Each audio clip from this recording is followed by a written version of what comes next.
més nena de la classe de l'escola Bernat Covella de Prat de Llobregat i de la classe de text.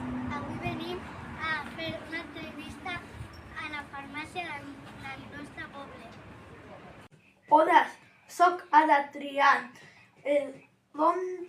On van els medicaments? Els medicaments, quan surten de la farmàcia, van a un centre de distribució, que són uns magatzems de medicaments. Després es classifiquen aquests residus i finalment els envasos s'utilitzen per fer altres materials. Hola, soc la Roja. Quins medicaments podem deixar al punt del Sigre?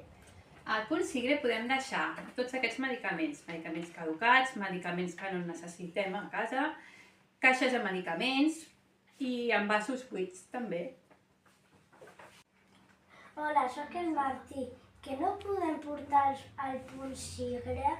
No podem portar al punt Sigre agulles, termòmetres, gases, productes químics, radiografies, piles, mascaretes i test Covid. I què és el test Covid?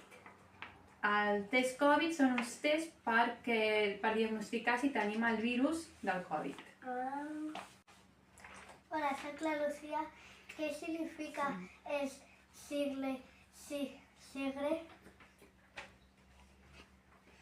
Les sigles SIGRE signifiquen Sistema Integrat de Gestió de Reciclatge de Medicaments autoritzats en Espanya. Hola, soc la Júlia. En quin estat estan els medicaments? Molt bona pregunta. No importa, en qualsevol estat. Els que et sobrin a casa, els que estiguin caducats, tots els medicaments van al punt SIGRE.